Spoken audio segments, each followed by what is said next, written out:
Have you ever been humiliated by your own family in front of everyone?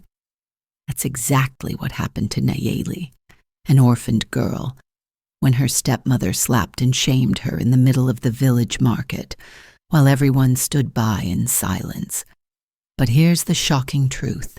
A poor farmer named Khamari stepped forward, and with just a piece of paper and a few coins, he bought her freedom, not to own her, but to give her dignity back. This story, passed down in the village of Zoruma, shows the incredible power of compassion.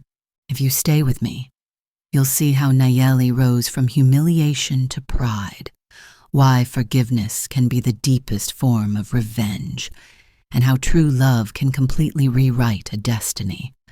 Because Nayeli, once forced to sleep on the cold ground, would one day walk through her village in a blue dress, celebrated as a bride, with the blessing, "The seed once crushed will grow into a tree that gives shade." Don't skip this story. If you do, you'll go on believing that pain only leaves scars. But in just one more minute, you'll discover how pain can bloom into something extraordinary. Under the merciless noon sun, the market of Zoruma swelled with heat and voices. The air was thick with dust rising from trampled ground, the smell of roasted millet husks, goat hides, and sweat pressing in from every side. Then a sharp crack cut across the noise like a whip through fabric.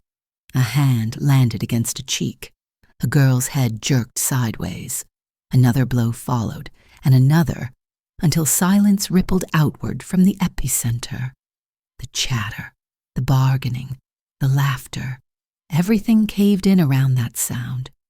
Nayeli's face flamed red under the imprint of her stepmother's palm. She stood still, body stiff, hair sticking to the sweat on her cheek, her eyes lowered as if staring at the ground could make her vanish into it. Omara, broad-shouldered, bracelets clanging, had dragged her forward by the wrist, displaying her like contraband in front of the crowd. Her voice rose sharp enough to slice through the murmur. "Thief!" she spat, holding up a torn pouch with a few millet grains clinging to its seams. "Caught her pocketing what isn't hers." The words were meant for everyone, an accusation flung into the air, where whispers would catch it and carry it to every corner of the village. Around them, the marketplace shifted uneasily. Rukia, who never let news die in her mouth, leaned into the ear of another woman and hissed, "Useless girl," just like they always said. Others kept their eyes on their wares, lips pressed tight, hands moving but slower than before. Their silence was heavy, complicit, a wall that closed in around Nayeli. The heat pressed harder. She swayed slightly, but Omara's grip on her arm was iron. Then, from the fringe of the gathering, a figure stepped forward. Khamari, the farmer who lived on the edge of the fields where the acacia trees bent in the wind, moved with steady strides. Dust clung to the hem of his tunic, sweat marked his brow, but his presence cut through the crowd's stillness. He came to stand before Omara and Nayeli, his body a wall of broad shoulders and sunburnt skin between the girl and the raised hand. He didn't raise his voice. Enough. His tone was calm, but it carried weight, the kind that settled into ears and made men stop fidgeting. Omara sneered, bracelets jangling as she released Nayeli's arm. "What is she to you? Another mouth to feed? Another servant for your lonely farm?" Laughter stirred in the crowd, cruel and uneasy. Khamari didn't flinch. He reached into the woven bag slung at his side and pulled out a small sack of grain and a restless hen tucked under his arm. He placed them down on the stall beside them. "This covers the debt you claim," he said evenly. "One bag of millet and one hen. Her freedom for these. Then your quarrel with her is done. The market gasped as one. Omara threw back her head and laughed, a harsh, mocking sound that clattered against the silence. For nothing? I give her away for free? You shame yourself more than she does. Her words tasted of triumph. She thought she had trapped him in her ridicule, thought the crowd would laugh with her. But Khamari reached into his tunic and produced a strip of paper, already creased from folding. He lifted his chin toward the elders who had drifted closer at the disturbance. Then write it, he said, before all who stand here. Sign that you hold no more claim over her, that your tongue will not call her thief again, that your hand will not strike her again. Put your mark here. A hush spread. Paper was no ordinary thing in Zoruma. To set words upon it was to make them live longer than dust. The elders leaned in, nodding gravely. The laughter that had sparked on Omara's lips faltered. She spat to the side, muttered something bitter, then snatched the stick of charcoal a boy offered. Her hand scratched across the paper, leaving a jagged signature.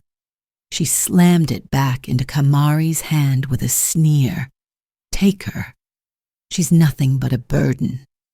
She spun away, bracelets jangling, her back stiff with fury. Khamari held the paper high, turning so that the crowd could see the dark mark upon it.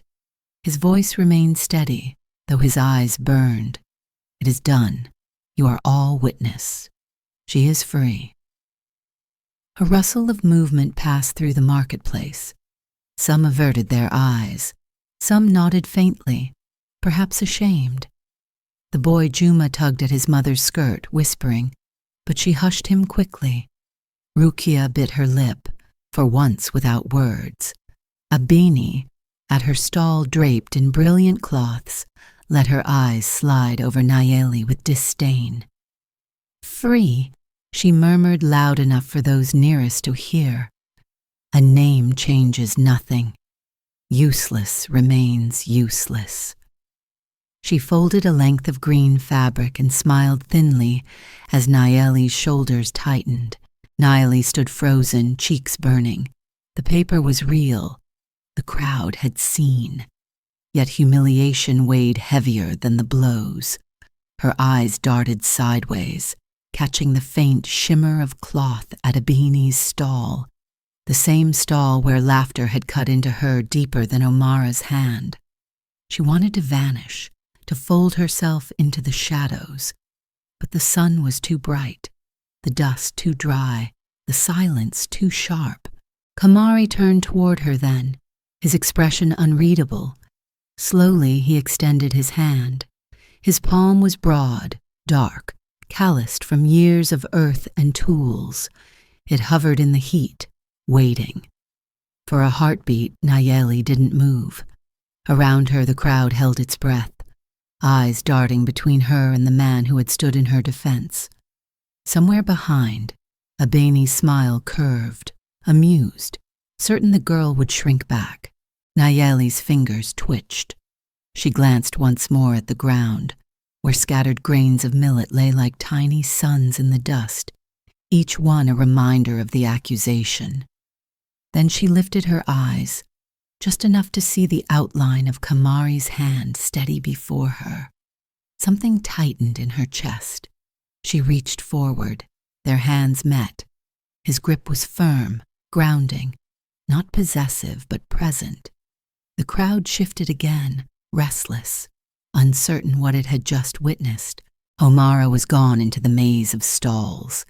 The paper still trembled faintly in Khamari's hand. Abeni's gaze caught Nayeli's as she passed. A flash of contempt, sharp as the cut of a blade, glimmered in her eyes.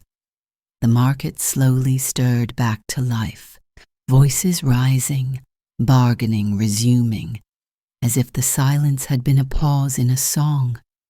But for Nayeli, the echo of the slap, the weight of the paper, the feel of a stranger's hand, these would not fade so quickly. As they stepped away together, the sun pressed down harder. The dust rose again, but a sliver of shadow followed her, shaped like the promise of something she had never been offered before. Her heart stumbled between fear and relief, between the sting of humiliation and the strange trembling of a door cracking open. The echo of a Bainey's laugh clung to her ears, yet still her fingers remained wrapped around his. The door creaked on its hinges, heavy and reluctant, as if it hadn't been opened in years. A beam of pale light cut across the dim interior, dust swirling like tiny ghosts disturbed from their rest. The silence inside was startling after the clamorous noise of the market, so complete it pressed against Nayeli's ears. She stepped hesitantly over the threshold, her eyes adjusting, her hand still tingling from where it had rested in Khamari's only moments before. 2 bowls sat on a wooden table at the center of the room, empty, facing one another, as though they had been waiting for years, waiting for this exact moment. The house was not large, nor was it furnished with anything more than necessity. A rough-hewn bench, a bed draped in a woolen blanket, a shelf lined with jars of grain and dried leaves. It smelled of earth and smoke, of old wood that had absorbed countless seasons. The air was cool compared to the merciless sun outside, shadows stretching across the floor like patient animals. Nayeli's chest tightened. This was not home, not safety, not yet. It was another unknown, another space where she had no place carved out for her. Khamari set down the folded paper with Omara's mark on the table beside the bowls. He did not speak. He simply pointed toward the corner where a jug of water stood and a clay pot filled with millet grains, neatly sealed with cloth. She followed his hand, unsure what he wanted of her, but his voice, low and steady, clarified. There is water. There is food. Nothing else is required of you. That was all. He left her at the doorway of the small room that must be hers. On the floor, a woven mat, rolled and waiting. On the sill, a clay lamp without oil.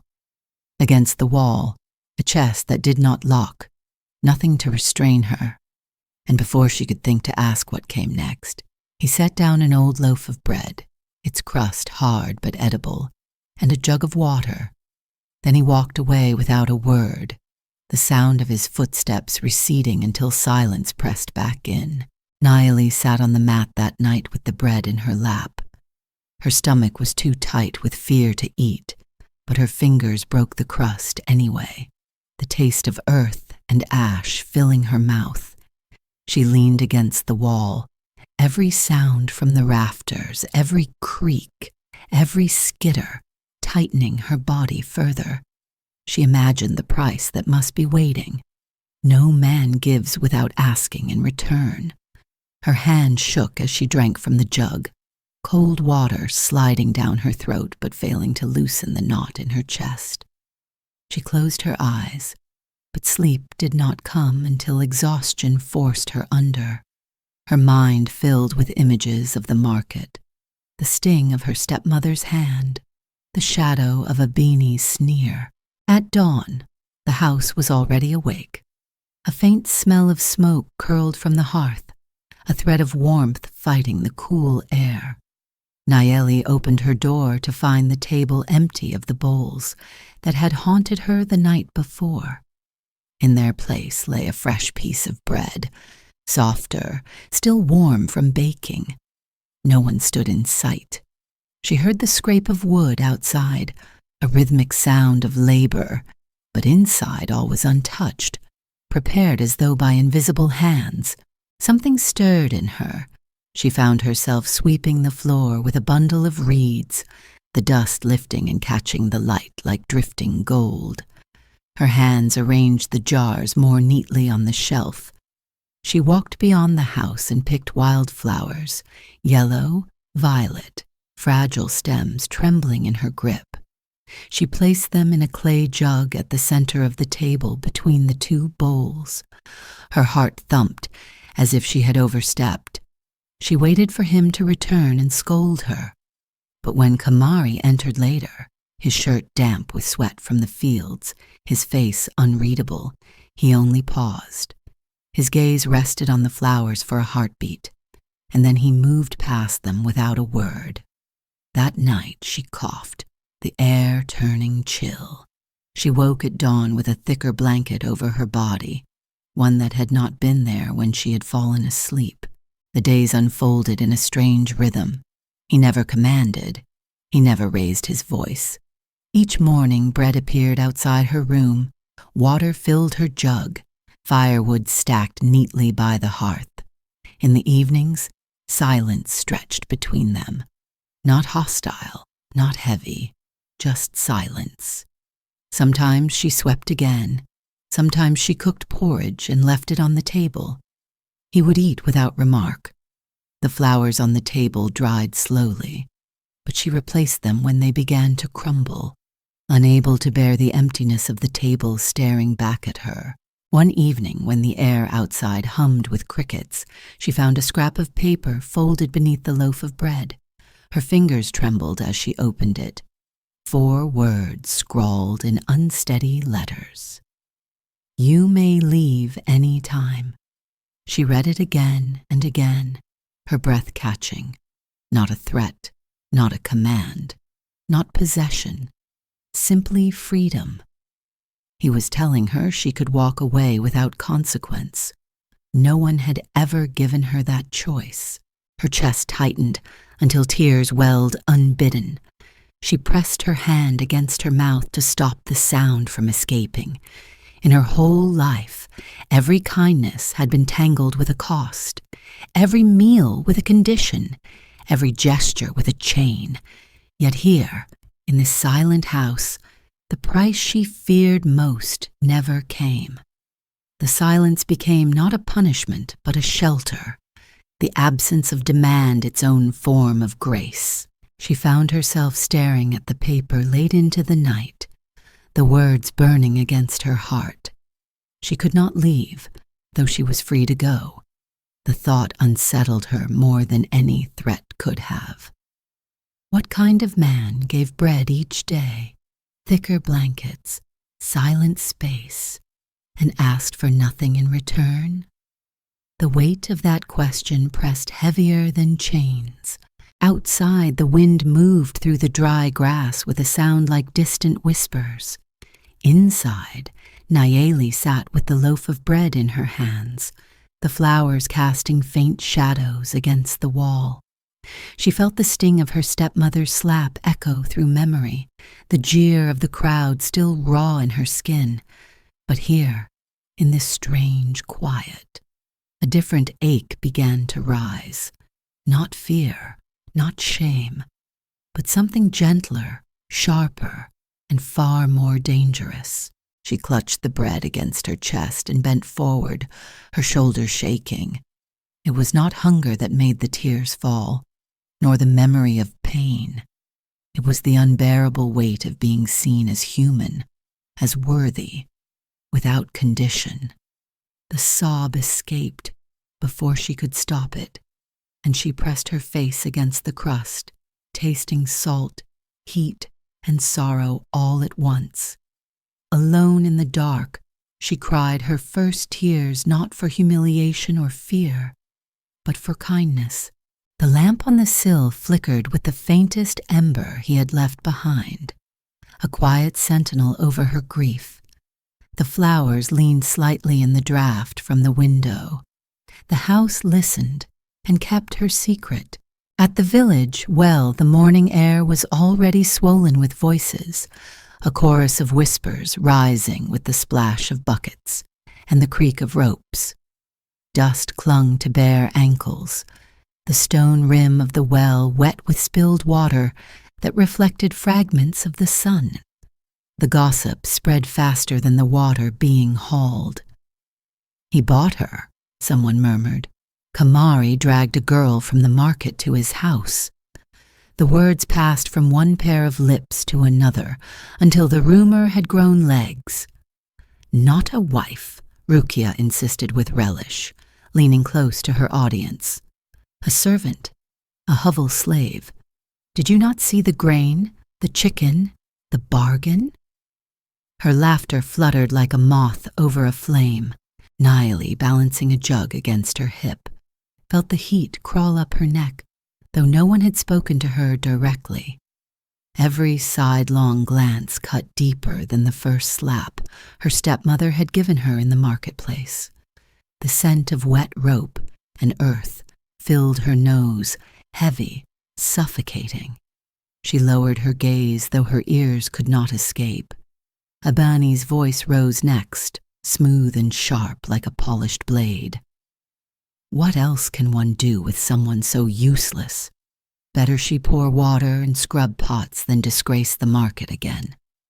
Her stall of bright cloth shimmered in the distance like a peacock spreading its feathers, and every word she spoke carried the same proud flourish. But the well water was not the only thing stirring that morning. A scrape of wood against stone echoed across the square. The sound pulled heads toward the center, where a bench had been dragged out beneath the neem tree.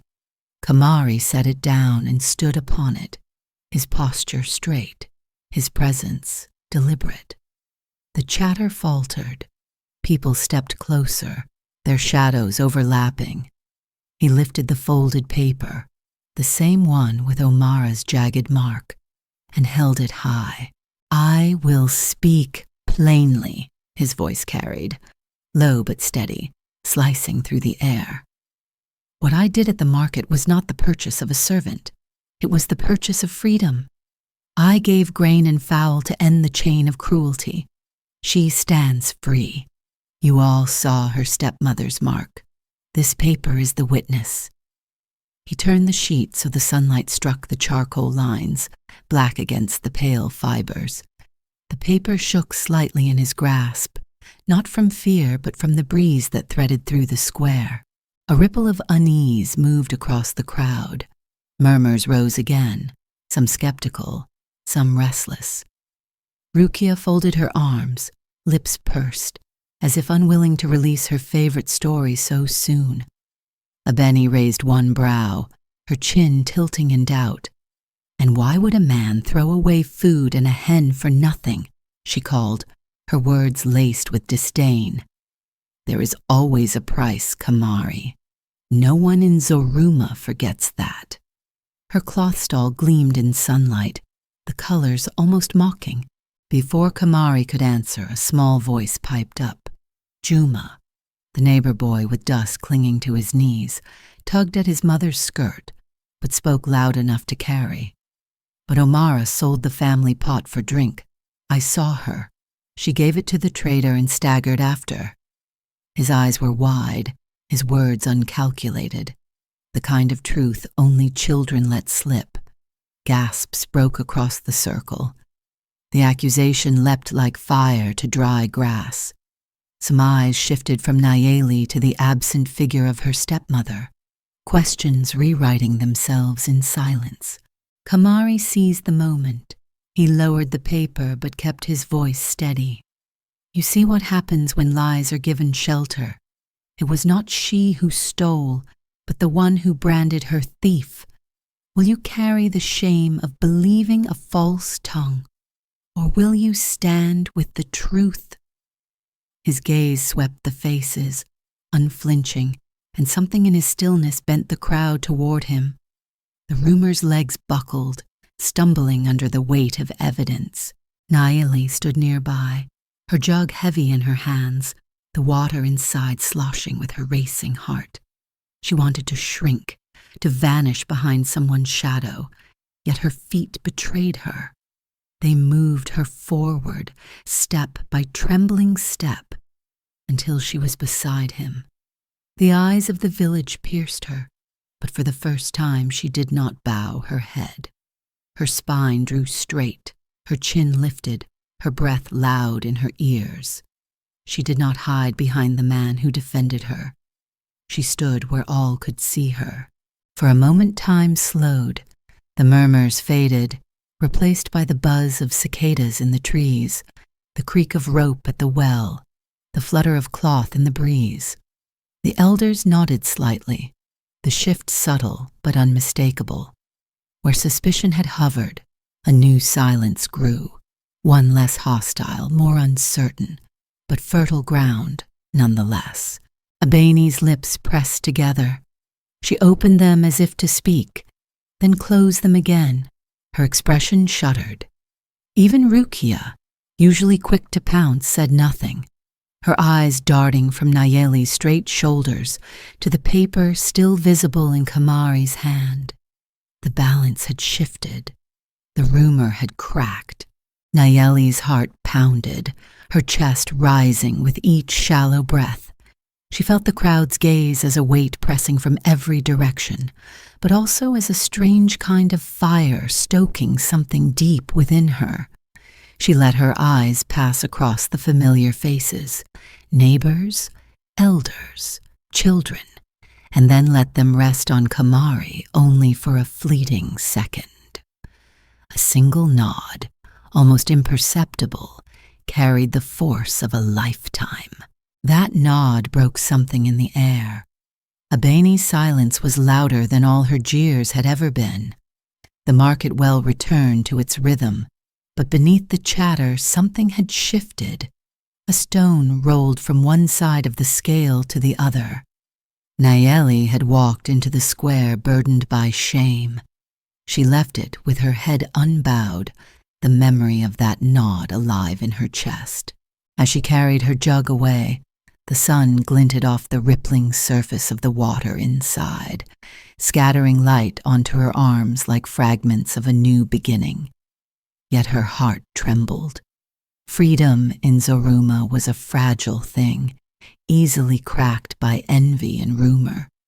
She knew Abeni's eyes would not soften easily, but for the first time she had felt the weight of community shift beneath her, no longer wholly against her. And in that fragile balance, in that single nod beneath the neem tree, a seed of dignity had taken root. The jug pressed heavy into her hip. The air shimmered with heat. Each step away from the well carried both fear and strength, intertwined like threads of the same cloth. She did not look back, though the silence of those who once mocked her followed like a shadow, stretching long into the path ahead. Rain hammered the roof, as though the sky itself had split open, water spilling with a fury that drowned the land. The wind carried a low moan, rattling the shutters, pushing smoke back down into the room until the hearth hissed and coughed. Nayeli knelt by the fire, her body trembling with a fever that burned brighter than the flames. Sweat soaked her hair, glued strands to her face. Her lips were parched, her breath shallow. The clay spoon she had been holding slipped from her grasp and clattered against the earthen floor. Then the world tilted, spun, and she crumpled forward, her forehead nearly striking the stone edge of the hearth before her body gave out completely. Khamari caught her at the last instant. His hands, usually so sure with plow and hoe, shook as he lifted her. Her skin radiated heat that terrified him more than the storm clawing at the roof. He laid her gently on the mat, his breath uneven, and rushed back to the fire, throwing kindling onto the flames until the room filled with the snap of wood. He boiled water, steam curling upward, scalding his fingers as he wrung a cloth to lay across her burning forehead. The rain outside swelled, drowning the world in sound.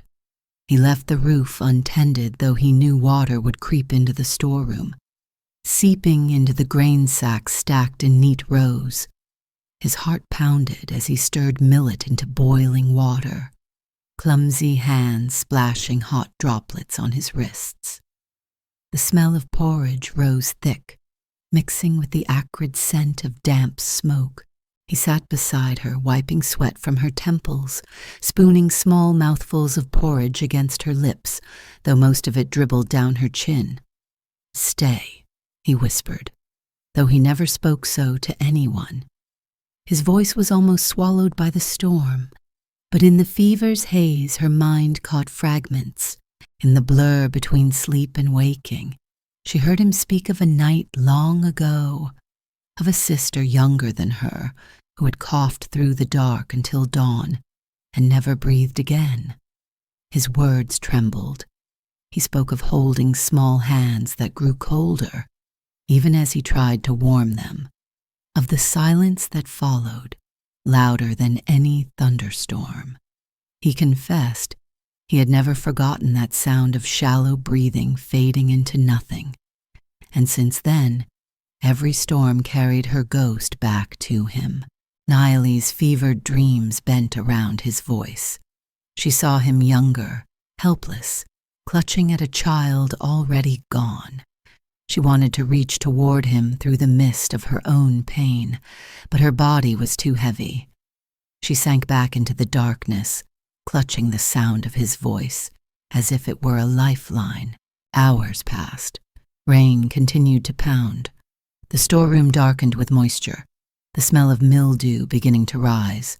Grain bags sagged under the weight of water, a sacrifice he chose without hesitation. When dawn finally came, pale and gray, he slumped beside her, exhausted. His eyelids drooped, his head bent forward. She stirred at last, the fever loosening its grip, and opened her eyes. Her vision cleared slowly. Beside her mat stood a small bowl of porridge, steam long gone cold, and beside it, a single flower, yellow and fragile, plucked from the wet earth outside. Behind her, in the corner, sacks of millet lay collapsed, the fabric stained dark with water. The smell of rot clung faintly in the air. She understood in an instant what he had given up to keep the fire burning, to keep his vigil beside her. He had chosen her over the grain, her life over his livelihood. Her throat was raw, but she managed to whisper, "Why?" He lifted his head, his face drawn but softened by a weary smile. "Because I could not lose another." His hand brushed damp hair from her forehead, rough fingers trembling slightly. He leaned closer, his voice low, steady despite exhaustion. "You are safe now." Her chest tightened with something deeper than gratitude, something she could not yet name. The warmth of his care frightened her more than the fever itself. She turned her face slightly, tears welling unbidden. He did not reach for them, did not wipe them away. He simply sat, watching, his presence a shelter in itself.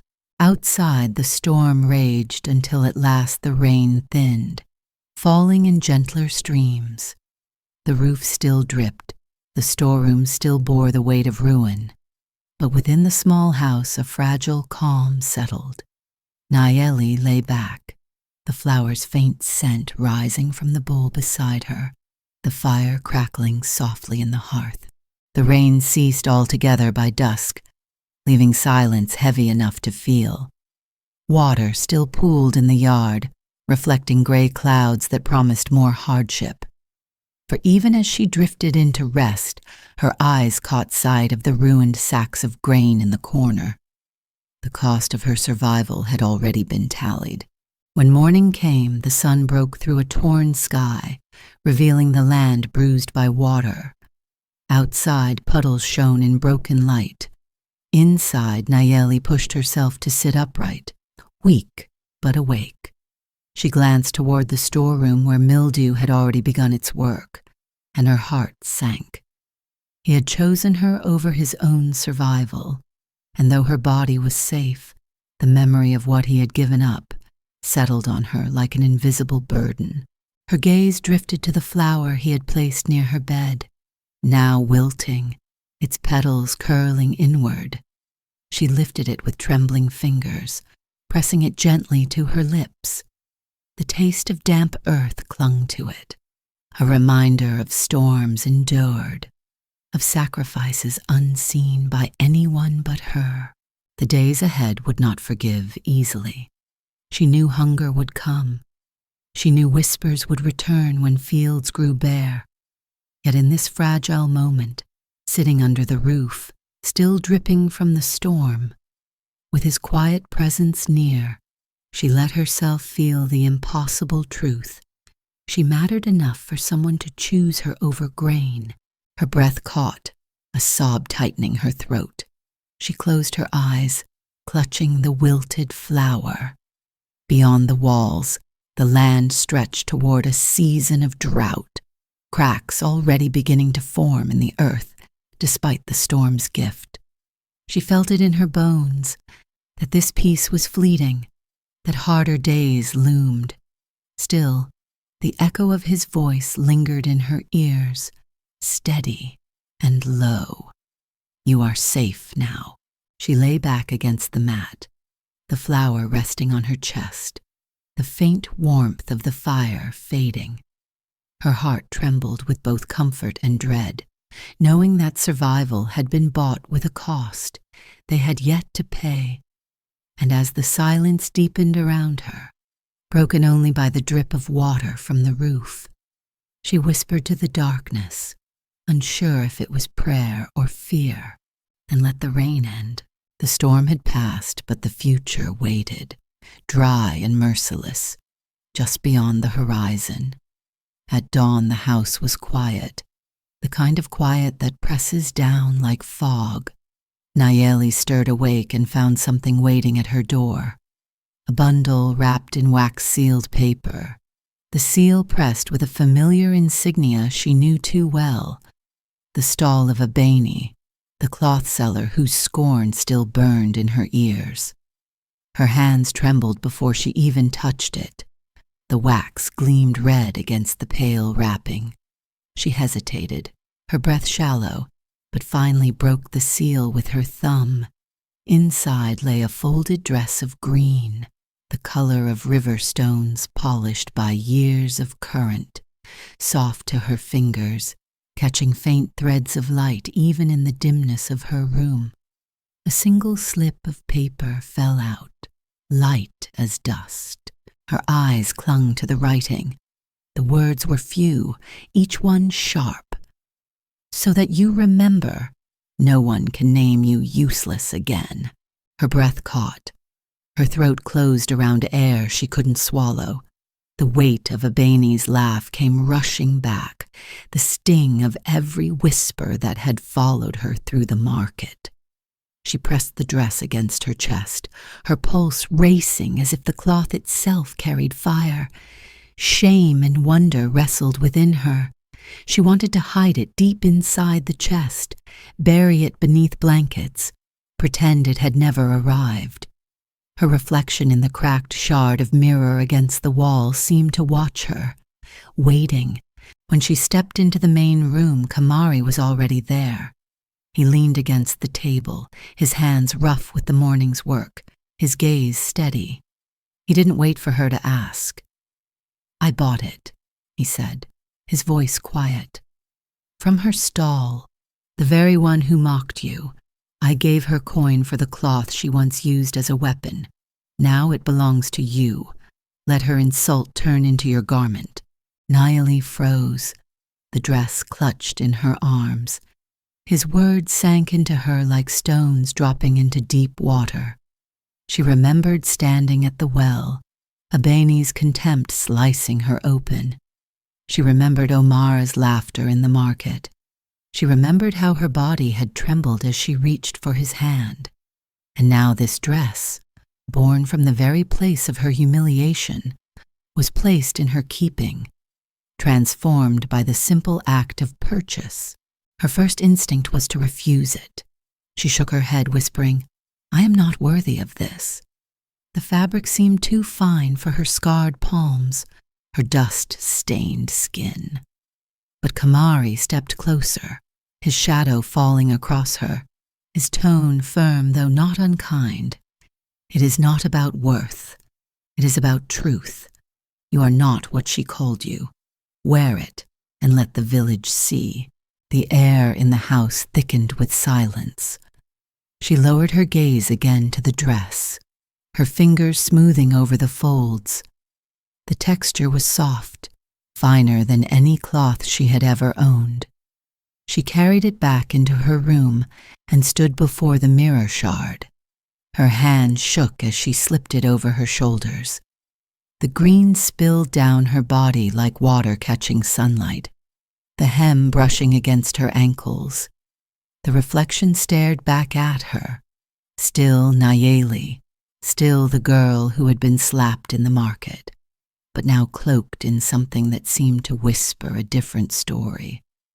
For the first time, she saw not only shame but also the outline of someone who could claim a place in the world. She turned and stepped back into the main room. The sound of the cloth brushing against itself was the only sound until Khamari lifted his head. His eyes lingered on her for a moment, not with possession, not with pity, but with a recognition that made her chest tighten. He gave the smallest nod, no praise, no comment, only that gesture, simple, steady, enough to hold her upright. The afternoon light shifted, pouring gold through the gaps in the shutters. She walked outside with the dress still clinging to her, each step heavy, deliberate. The air smelled of earth drying after storm, of grass already thirsting for rain that would not come soon. In her chest, fear pulsed alongside a fragile strength. She thought of Abini's stall, the cloth swaying like banners in the wind, and knew that tomorrow, when she walked to the well, eyes would follow her. They would see not a servant, not a shadow of shame, but a woman who had claimed back what was taken. She returned inside and laid the paper slip on the table beside the two bowls that always waited there. The words glared back at her, but their meaning had shifted. Once, they would have pierced her like a blade. Now, with the dress wrapped around her, they felt like a vow. Khamari tended the fire, his face half in shadow, half in light. She watched him quietly, feeling the weight of the moment settle in. The gift was not a demand, not a chain. It was a mirror held up to her, showing her something she had long forgotten, the possibility of dignity. As evening came, the house filled with the smell of bread baking. The table bore its usual simplicity, but the flour she had picked days before was gone, crumbled to dust. In its place, the green fabric glowed against her skin, breathing new color into the dimness. Outside, the sun sank, washing the horizon with red and violet. She stood at the doorway, the hem of her dress stirring in the faint breeze. Her heart pounded with the decision forming inside her. Tomorrow she would wear it into the village. Tomorrow she would stand where whispers could no longer define her. The sky dimmed, the last light catching the curve of her cheek. A quiet tear slid down, not of shame, not of fear, but of something heavier. The realization that healing was possible and terrifying. As the evening shadows deepened, she pressed her palm against the wooden doorframe, steadying herself. The sound of crickets rose, filling the silence. Behind her, the dress caught the firelight, shimmering like a promise. She whispered into the dusk, her voice so faint it was almost lost in the night. "Tomorrow I will not hide." And with that, she let the darkness gather, the quiet pressing close, the weight of her choice holding her upright as the village slept, unaware of what dawn would bring. The sound of fists on wood broke the stillness of the evening. 3 sharp knocks, ragged and desperate, rattled through the courtyard. The sun had not yet set, but the sky was bruised purple, the kind of light that blurred outlines and left faces half in shadow. Nayeli startled, the green dress she wore still clinging to her skin from the day's heat. Khamari stepped out from the doorway, his brow furrowed. At the gate stood a man bent beneath the weight of his own body, rags clinging to his frame, dust whitening his hair, and in his arms a child no older than 2, her lips cracked, her eyes glassy. The man's voice broke before his name left him. Nayeli. Her chest seized. She knew that voice, though years had rusted it. Tay, her father, the man who had vanished when she was a girl, leaving her to the cruelty of others. He clutched the child close, shifting as if afraid she might be taken from him too. Her name is Lulu. She needs water. Please. For a long moment Nayeli couldn't move. The weight of memory pressed hard. Nights waiting for footsteps that never came. Days shielding her ears from her stepmother's insults sharpened by abandonment. Rage and sorrow clashed inside her, leaving her numb. Still, her eyes slid to the girl, her tiny chest rising in shallow bursts. The sight tore through every barrier. She reached for the child, not the man. Lulu's skin was hot, her body limp. Nayeli carried her inside, laying her on the mat and bringing a clay cup of water to her lips. The girl drank weakly, drops spilling down her chin. Tay hovered at the doorway, not daring to step further. His voice cracked. I have nothing, no roof, no food, I thought. His words dissolved. Nayeli did not ask what he thought, nor did she call him father. She adjusted the cloth around Lulu's shoulders, fetched a blanket, placed a morsel of bread within the child's reach. Her movements were steady, careful, her silence sharper than any word she could have spoken. Khamari watched quietly. He did not interfere, did not question. The fire flickered across his face as he placed another log onto the embers.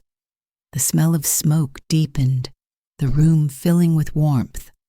Tay stood with his back against the frame, shoulders hunched, shame hanging from him like chains. That night he slept outside beneath the eaves, wrapped in his own tattered cloak. Lulu breathed easier, curled against Nayeli's side. Dawn came with the crow of roosters. When Nayeli rose, the space beneath the eaves was empty, only a small object left behind. A wooden necklace, beads smoothed by years of handling, strung together with frayed cord. She picked it up slowly, the wood warm from his body though he was gone. No farewell, only this fragment. She closed her fingers around it, her throat tight, unsure if it was apology, confession, or cowardice. The next evening, when shadows stretched long, another knock broke the quiet. This one was faint, a dragging rhythm.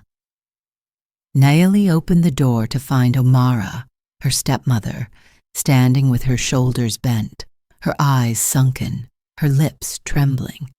She looked smaller, as if the years of venom had drained from her bones. Dirt stained her hands, her body sagged with hunger. Food, she whispered, her voice hoarse. Water. Nayeli froze. The same woman who had dragged her into the marketplace, who had slapped her before the village, now stood broken at her door. The memory of those blows pulsed in her cheek as if they had been delivered only yesterday. Rage rose sharp and hot, but alongside it came something else. Pity, unwanted but undeniable. Omara's knees wavered as if they might give. Khamari stepped forward, his expression unreadable, but Nayeli lifted her hand, stopping him. She turned back inside, ladled porridge into a bowl, poured water into a clay cup, then carried them outside. She placed them beneath the baobab near the gate. Sit, she said softly, not a command but an offering. Omara sank onto the ground. She ate slowly at first, then hungrily, her hands shaking as she gripped the spoon. The firelight from inside flickered across her face, softening lines hardened by bitterness. When she finally lifted her gaze, her voice trembled.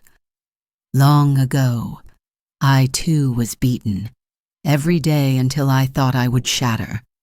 When the chance came, I turned my pain into another's. I struck you so I could forget myself, but pain doesn't leave that way. The words hung heavy in the air. Nayeli's breath shook, her chest tight. For a moment she saw not the tormentor but the broken woman beneath. Her own hands trembled as she set down the cup beside the bowl. "The one who clings to hatred," she whispered, her eyes never leaving Omara's, "has no room left for peace." Silence fell. The only sound was the faint rustle of dry grass in the evening wind. Omara lowered her head, the last spoonful untouched. She pushed the bowl away, rose slowly, and without another word turned back into the darkness. Her figure dwindled between the skeletal trees until it disappeared. Nayeli remained where she stood, the wooden bead still clutched in her hand. Her vision blurred as tears welled, not for forgiveness granted or withheld, but for the ache of all that had been lost and could never be reclaimed. She lifted her face to the starless sky, the air dry with the promise of drought. Her chest heaved once, twice, then steadied. Khamari came to stand beside her. He said nothing, only placed his hand lightly against her back, steadying her like a post against the wind. Her eyes glistened, reflecting the faint glow from the hearth inside. She drew a long breath, her voice breaking as she spoke to the sky more than to him. "I feel lighter, yet the horizon feels darker still. Above them, the night stretched silent and wide, the air dry, the earth already cracking, though the rain had just left." Her hand closed tight around the necklace, the beads pressing into her skin like small scars. She did not know what the days ahead would bring, but in the stillness after Omara's departure, she felt the weight of her past lift, only to reveal the shadow of something heavier waiting on the horizon. Her tears slipped quietly, falling into the dust at her feet. The stars refused to appear. The night kept its silence, asking only one question in return. How much more could she carry before the earth itself broke beneath her? The earth cracked like dry lips starved of water. The fields around Zoruma stretched barren, veins of dust running in every direction, each one a reminder of how long the rains had withheld themselves. The well, at the center of the village, gave only a moan when buckets scraped its sides, rope dragging up nothing but air. Goats bleated weakly, ribs sharp beneath hide, their voices thin against the hammer of heat. In the distance, children sat beneath trees that offered more shadow than fruit, their eyes heavy, mouths parched.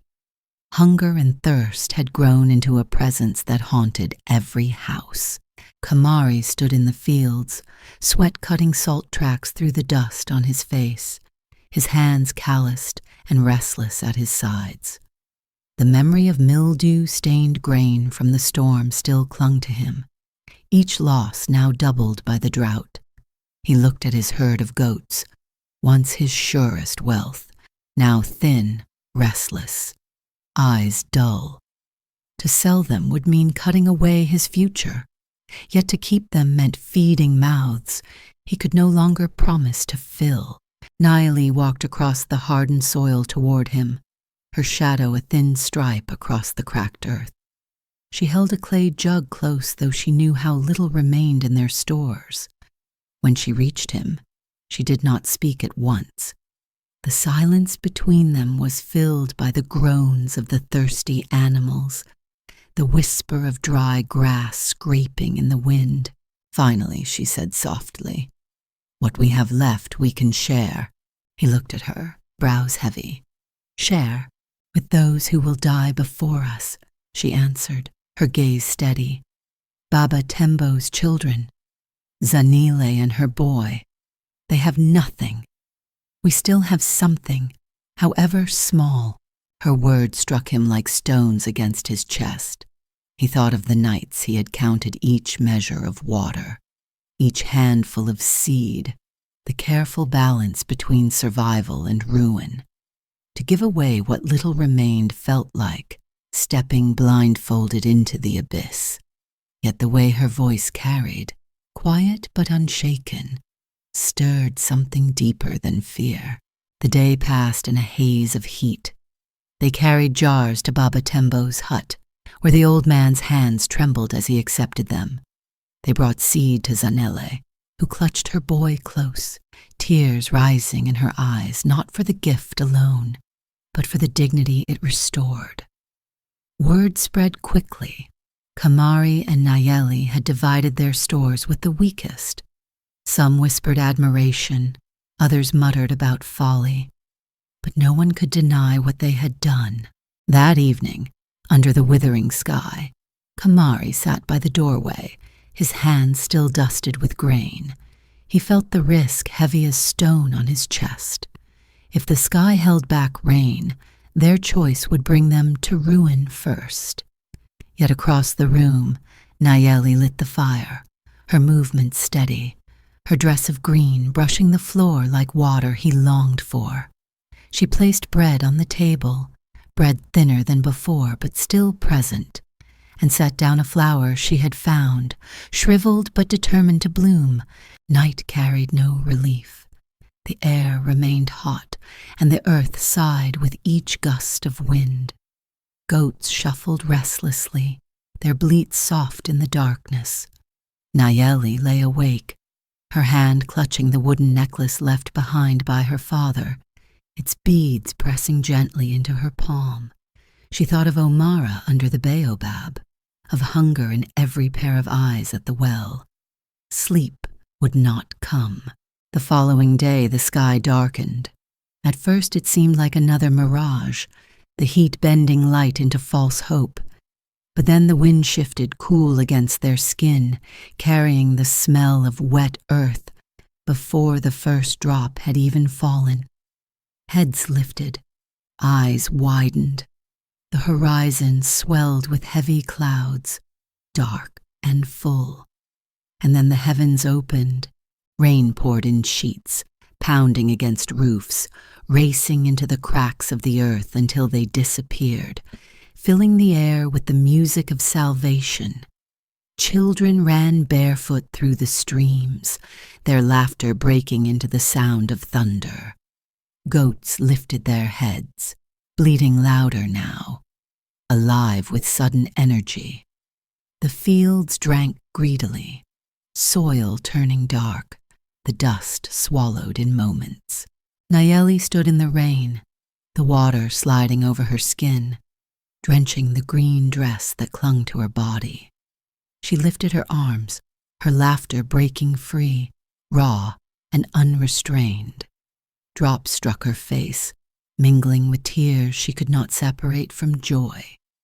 She turned to Khamari, her hair plastered to her cheeks, her eyes shining brighter than the storm itself.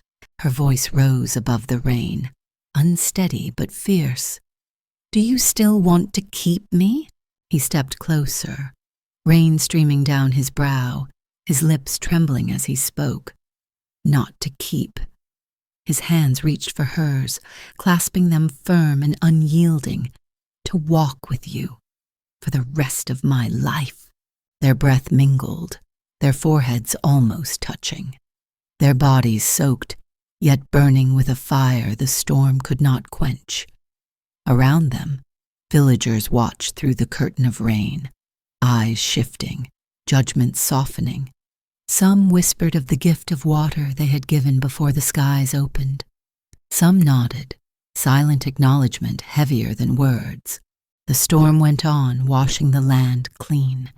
In its roar the world seemed to pause, as though heaven itself had borne witness to a vow too sacred for walls or paper. Nayeli's heart beat against her chest with a rhythm louder than thunder, her hands trembling in his grasp. The words he had spoken settled deep, not as promise, but as truth. Children danced around them, splashing water into the air. Elders lifted their faces, mouths open to the sky. And still she held his gaze. Still the rain fell, and still the dress shone brighter for being soaked. Yet even in joy a shadow lingered. She knew rain would not erase whispers completely, nor would it silence envy. Tomorrow the land would glisten, seeds would sprout, but tongues might still wag, eyes might still judge. Still, tonight, in the heart of the storm, she let herself believe, her lips parted, breath trembling. She leaned into the rain and closed her eyes, whispering words not for him alone, but for the land, for the village, for herself. Let this not fade, the storm answered with another crash of thunder, echoing her plea. And as the rain poured on, as the earth soaked its fill, she clung to his hands and let the moment flood her completely. Her body shook, not with fear, but with the raw ache of knowing joy had finally reached her, and might yet be stolen away. The baobab rose from the earth like an ancient sentinel, its trunk wide enough to hold the memory of generations, its branches stretching into the afternoon sky as if they carried the weight of prayers. Beneath its shade the village gathered, voices subdued, eyes watchful. There was no drumbeat, no music, no procession of grandeur, only the murmur of sandals against dust, the creak of wooden stools carried into the circle, the soft cries of infants muffled against their mothers' breasts. The scent of damp soil lingered in the air after the long-awaited rains, mingling with the smoke of cooking fires still rising faintly from distant huts.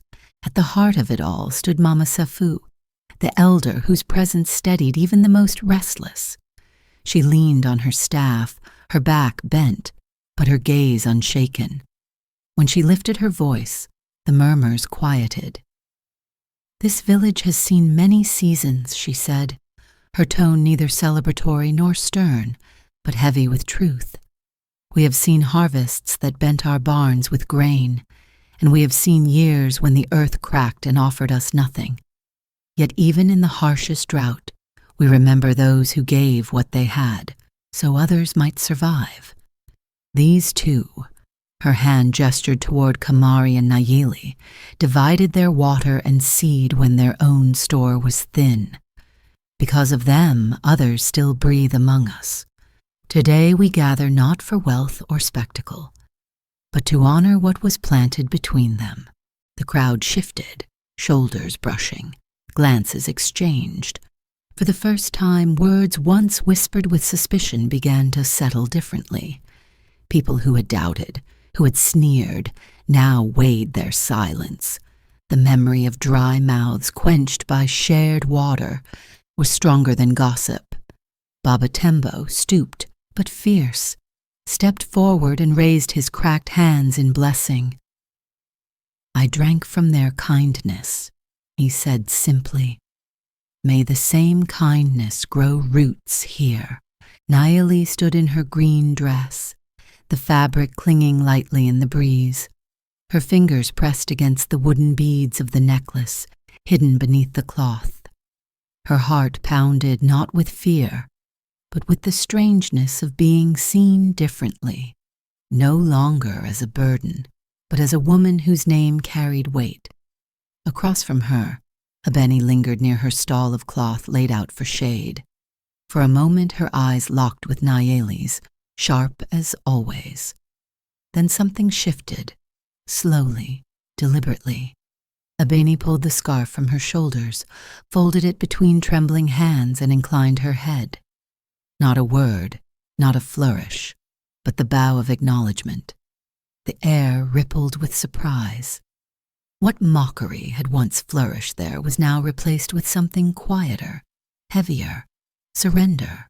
Nayeli's breath caught, her vision blurring at the edges. To be bowed to by the very tongue that had once called her useless was a weight she could barely bear. The sound of children laughing somewhere in the circle softened the moment, but inside her chest, the ache deepened.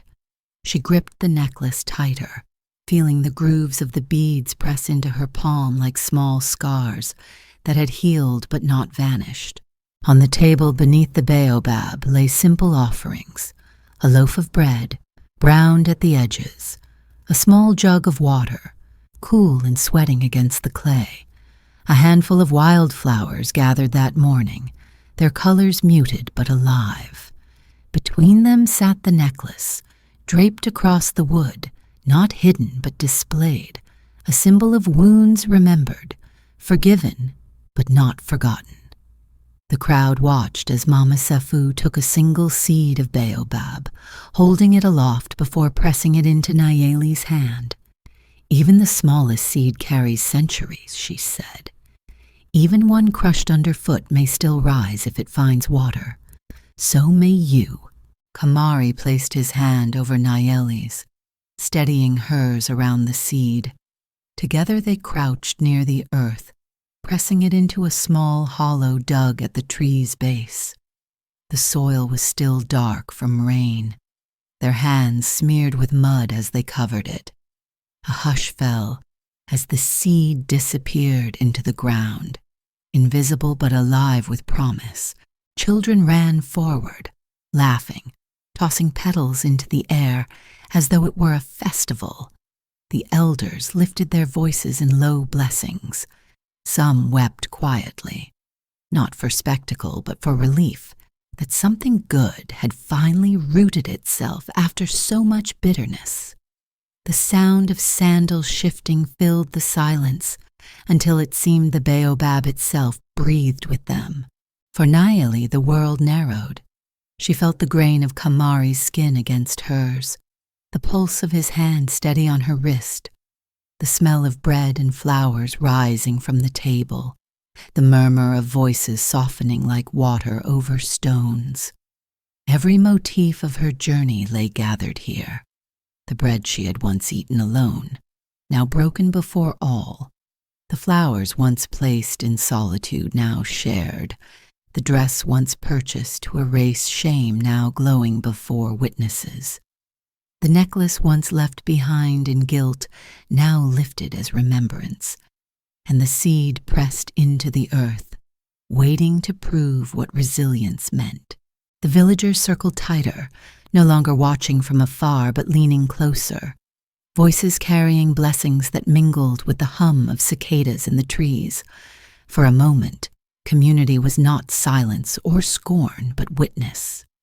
Abeni wiped her eyes discreetly, her lips pressed tight. Rukia, who had spread the first rumors, muttered only a prayer under her breath. Even those who had turned away before now stood as witnesses to the union being sealed without rings, without wealth, but with bread, water, and earth. Nayeli lifted her gaze to the sky. The branches of the baobab cut the sunlight into shards, scattering it across her face. A bird took flight from the upper branches, its cry sharp and free. She let her breath go, steady and trembling all at once. Khamari's voice broke the hush, not loud, but carrying enough to settle into every ear. We are not rich in gold. We are rich in what we choose to share. The silence deepened, then softened into murmurs of assent. Children's laughter swelled again, breaking the weight. Some of them chased one another around the circle, their bare feet throwing dust into the air. Their joy carried forward what words could not. Nayeli felt tears roll down her cheeks, cooling in the breeze. She turned her face slightly so that only Khamari could see them. He brushed none away. He let them fall, the truest seal of the day. As dusk approached, the crowd slowly dispersed, their sandals whispering against the ground. The last light slanted low, painting the earth in long shadows. Only the sound of children remained, giggles and shrieks echoing under the tree. Nayeli and Khamari sat quietly on the bench, their hands still linked, their shoulders touching. The seed lay hidden beneath the soil, invisible, yet already altering the shape of tomorrow. From a distance, the scene might have looked small. Two figures beneath a tree, a loaf of bread torn in half, a jug of water nearly empty, a wilting bouquet, a string of wooden beads glinting faintly in the fading light. Yet in that simplicity lived the entire weight of their journey. The last child's laughter rang out high and bright, echoing into the twilight. The baobab stood silent, its shadow long across the ground. Nayeli pressed her forehead briefly against Khamari's shoulder, closing her eyes. The night crept closer, carrying both peace and uncertainty. The seed slept beneath the soil, unseen, holding its secret. The question hung in the air, unanswered, as the stars began to appear one by one. How does one nourish peace each day when the world will always ask more? And beneath the baobab, with children's laughter still ringing like bells against the sky, that question lingered, soft but unyielding, long after the crowd had gone. When the dust of struggle finally settles, what remains is never the weight of pain itself, but the shape of what we chose to do with it. Wounds may scar, yet scars can become reminders that even brokenness can be carried with grace. Life, at its most fragile, tests the measure of compassion. Whether we guard what little we have in fear, or open our hands so others may live. True strength has never been the absence of hardship. It is the quiet courage to keep walking forward, to choose kindness where cruelty once reigned, and to find dignity where shame once tried to take root. Every choice, no matter how small, is a seed, a piece of bread shared, a word spoken gently, a hand extended instead of withheld. These are the roots of peace. When planted in soil made rich by sacrifice and watered with forgiveness, they rise into something greater than one life alone. What grows from such seeds is not fleeting prosperity, but the enduring promise that goodness, once sown, cannot be erased by time or rumor. It may lie hidden, it may take long to rise, but it waits faithfully beneath the surface, ready for the moment when light and rain meet. In a world where suspicion can silence truth and envy can shadow joy, it is easy to forget how much power lies in the simple act of seeing one another fully, without judgment. To be seen not as a burden but as a being worthy of dignity, that is a gift no wealth can rival. And in offering it, we heal not only the other but also ourselves. The past, with all its pain, does not disappear, but it can be transformed into a reminder of what not to repeat. In that transformation lies freedom. Perhaps the deepest lesson is that no one walks through life untouched by loss. Yet from the harshest droughts come the clearest waters, and from the most barren soil can rise the strongest trees. We are each asked daily whether to nourish despair or to nourish hope. And though despair is heavy, hope is the only weight that teaches us how to lift others alongside ourselves. To choose hope is to choose the possibility of tomorrow, even when today still trembles with uncertainty. This story is not about victory won through conquest, but about truth revealed through endurance. It whispers to us that peace is not given in grand gestures or declarations, but in the patient tending of small acts that accumulate into a life worth remembering. And though the world will always demand more, though storms and droughts will return, the echo of kindness lingers longer than the echo of cruelty. That is the legacy worth leaving. Thank you for walking through this journey, for carrying its questions in your heart, If its echoes stirred something in you, whether sorrow, recognition, or hope, I invite you to share your reflections below. Your thoughts are the dialogue that keeps these stories alive. And if you wish to continue walking with us through more tales of struggle and resilience, consider subscribing and joining again. Each story is another seed, waiting to be planted. Together we can make sure they take root.